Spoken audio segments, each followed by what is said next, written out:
Greetings, YouTube! I'm PunchBot. It has been a minute. IRL life has been getting in my way of making this particular level of content, but I'm back.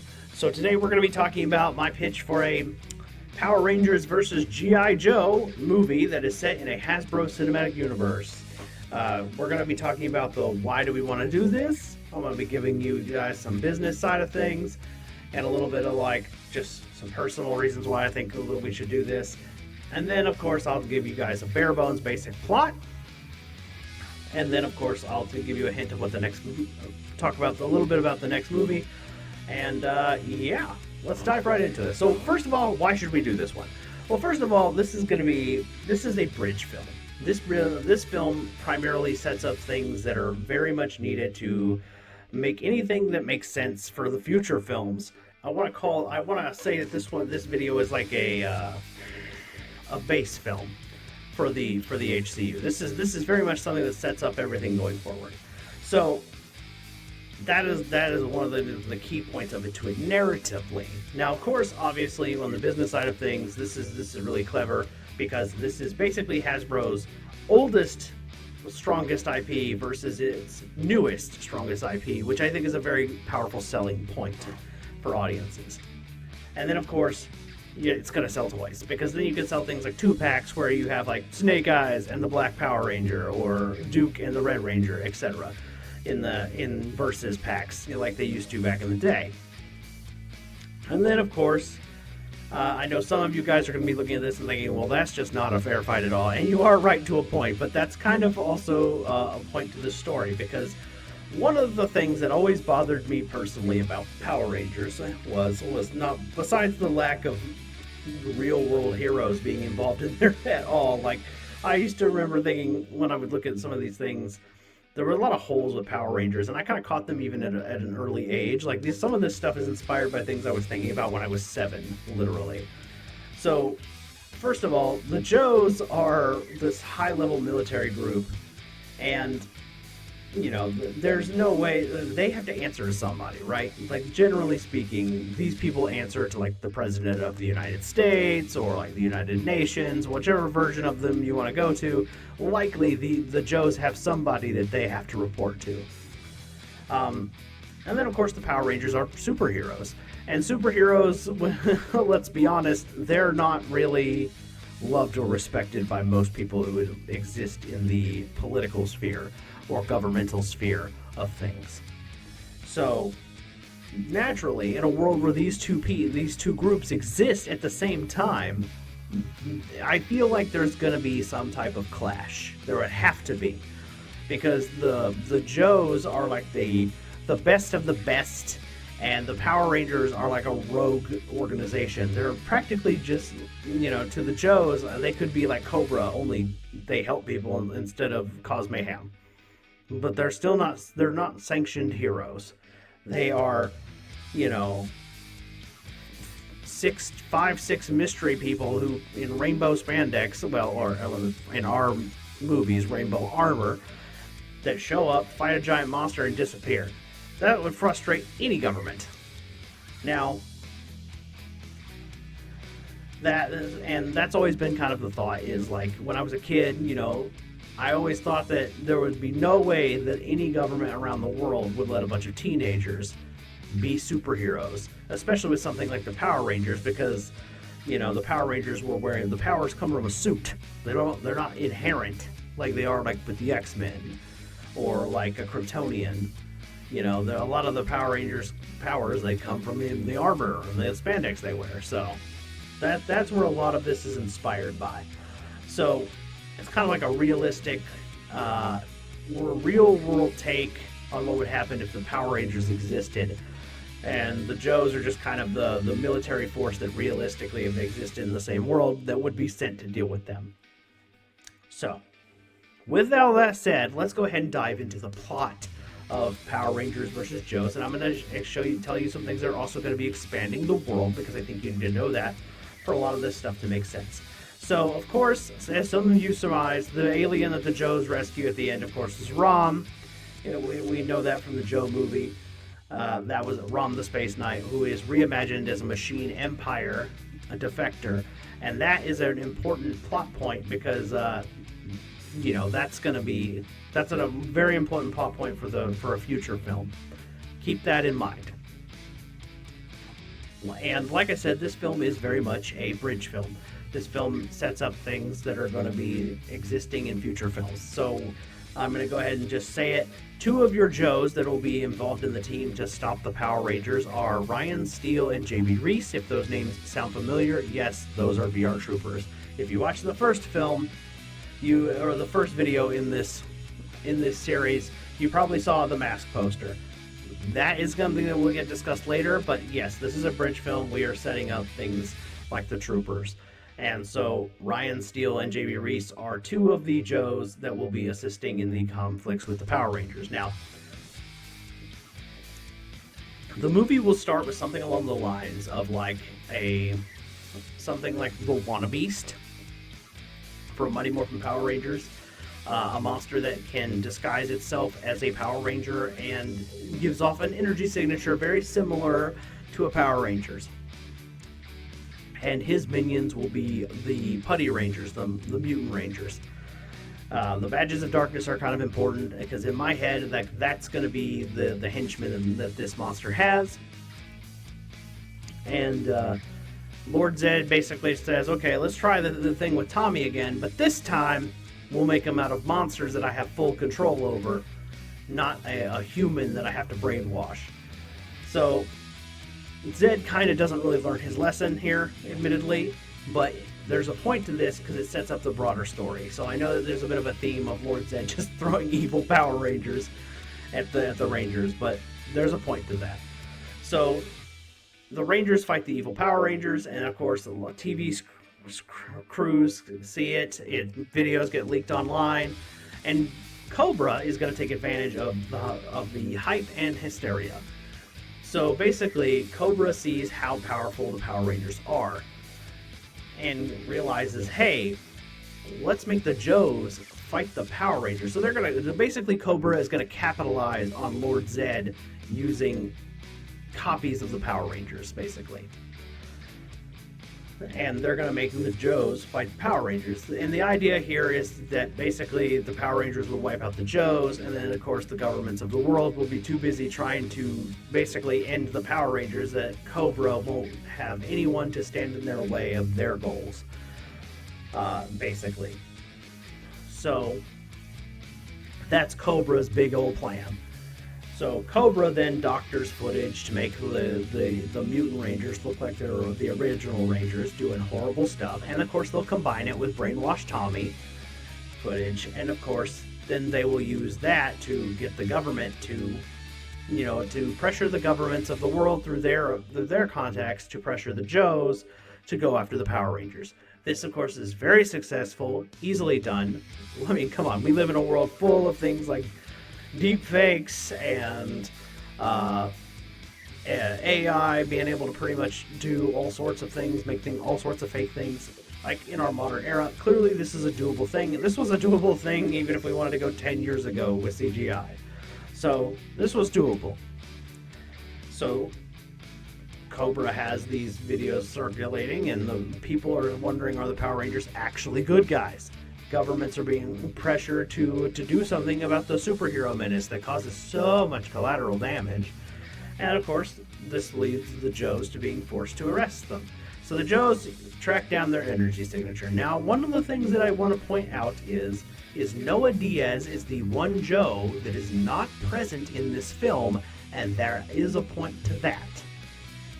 He is still with the Transformers in the previous film that we talked about, with the Transformers film. He is still with them. So Noah Diaz is not present, which obviously is a clever point because, he would be the kind of guy who would point out, like, hey, these guys are generally heroes. I've been studying them for months because, like, as we hinted in the Power Rangers video, Noah was trying to figure out who they were. So him not being here to give his information is also a point of why there's a conflict.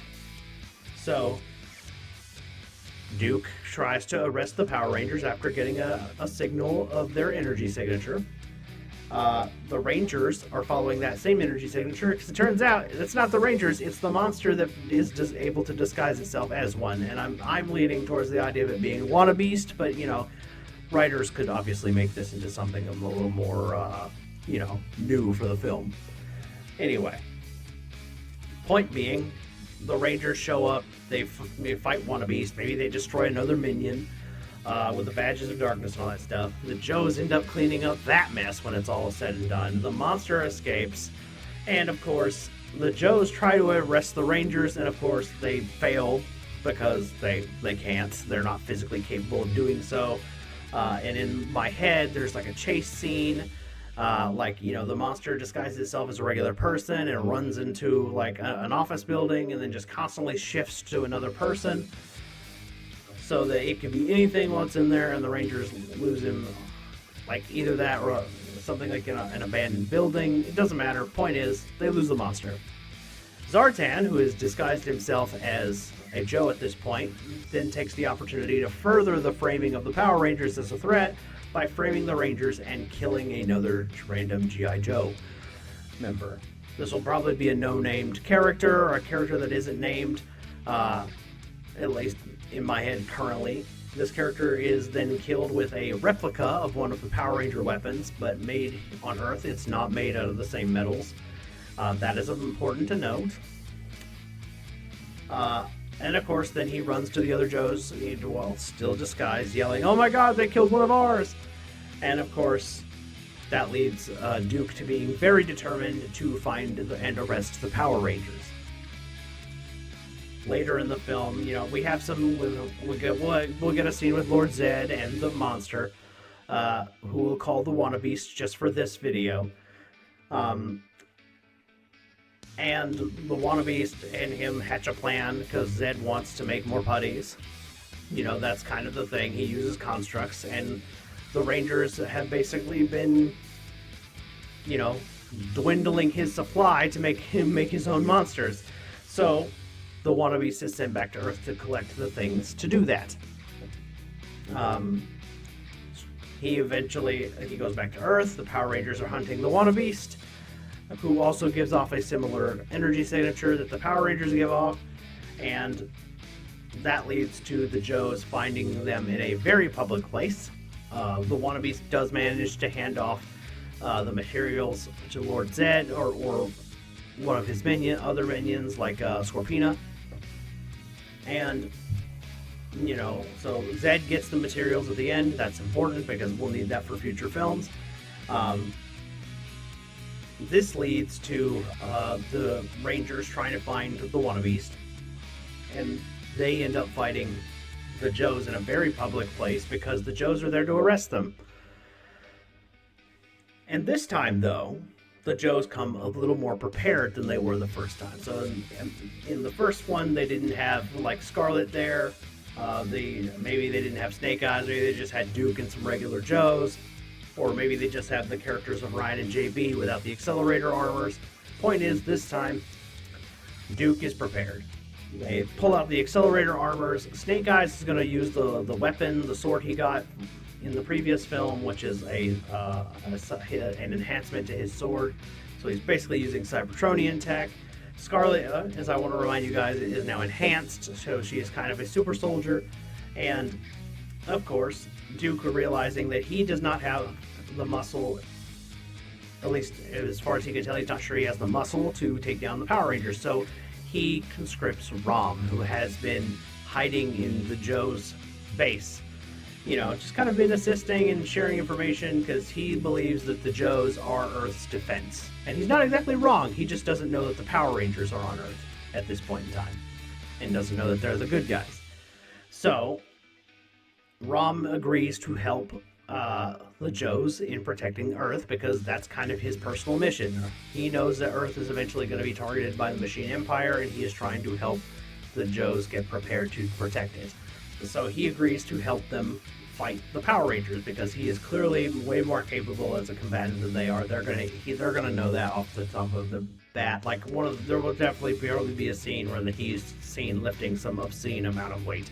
Anyway, so Rom agrees to assist, and those 5 Joes and Rom will show up and fight trying to fight the Power Rangers and arrest them. There'll be a very public place. The conflict between the Rangers and the Joes will spark the wannabes to take the form of a Power Ranger and damage a public building. Now, this is where the fighting is going to end up stopping, in short, because the Rangers value civilians. They're superheroes. They're not soldiers. There's no such thing as acceptable losses when it comes to being a superhero. So the wannabes will blast a building, which is going to cause a building to collapse, and the Power Rangers immediately abandon the fight with the Joes to go save civilians. This is where Scarlet is going to, everything's going to click together for Scarlet. She's going to point out to Duke, yeah, they're being framed. The people who behave like that don't stab a soldier in the back. So the Joes, and in my head, I had this scene in my head where like maybe it's Billy or Zach who's holding a beam, a concrete beam that's holding up the building and holding it in place while it's still shaking and falling apart. And Snake Eyes is like nodding because he understands exactly what that Ranger is doing. And then you have a scene where the Joes and the Rangers are rescuing civilians from like falling debris and getting the civilians out of the building before it collapses. Then the Joes and the Rangers agree to hunt down the Wannabeast, which they do. Then in this film we actually get to see the Megazord, finally. So the Megazord gets involved. You know, Lord Zed's finally going to let a monster grow to giant size, which, by the way, remember when I hinted at the resources are kind of scarce? That's another reason why we don't see the Megazords very often, is because the Zed doesn't have a lot of the Z grenades that he uses to make giant monsters. So he has to use them sparingly. So that is for this film. Like, the idea here in my head is it's kind of a war of attrition.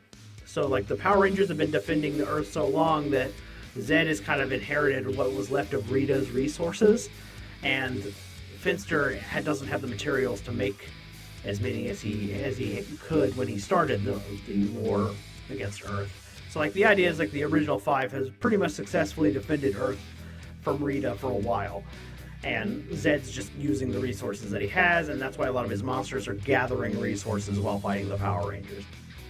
And so we finally get to see a giant monster, and then of course we'll get to see the Megazord, and the Joes won't be idly by. They will pull in their resources and go get their high-tech planes.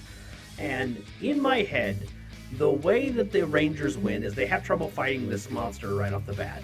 Like, because it's basically able to fight like they can and go giant. So it's like fighting a giant Power Ranger, it's not exactly easy. And anyway, so the Joes use their planes, their jets, to fire missiles at the Wannabeast eyes, blinding the monster so that the Power Rangers can deliver a decisive and final blow, destroying the monster once and for all.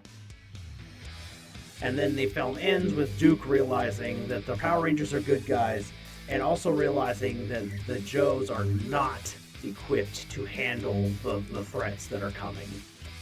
And this is where, at the end of the film, I would have a scene where Duke puts an approval stamp on a folder labeled Project Mask. And that's the end of the film, or Project Trooper. And the idea is like that's the end of that film. So this is a bridge film. This is basically everything that sets up the connection point from one point to the next film. Now the next video for the next movie in the line is going to be Transformers 2 for the HCU, and that's a very key point because that is an escalation film from the first one. So, and it's another self-contained story. And of course, at the end of this film, Noah shows up and was like, I could have told you the Power Rangers were framed. And of course, Scarlet will show the proof. You know, she's the brilliant genius that she is, will clear the Power Rangers' name. And then, of course, the Joes this supplants the Joes are kind of the shield of this universe, to give you guys and the audience at home a perspective of what the Joe's role is in the larger scheme of things. Anyway, guys, I hope you liked this video. That's kind of the gist of my Power Rangers versus G.I. Joe film pitch for my HCU. Make sure you guys hit the like and subscribe and all that stuff. Like the next one again is going to be Transformers 2, and then of course I want to remind you guys that I do have a plan to go more into just the plot section. So we're going to have a video later on all 6 of these movies where it's just the plot portion of the film. So we're going to go into as much detail as I have written down in my notes. So you guys can get a real clear picture of what I'm picturing for the movies, and instead of this bare bones version that you're getting here. Anyway, guys, I want to remember to like, subscribe, and I'll catch you guys in the next one. Deuces!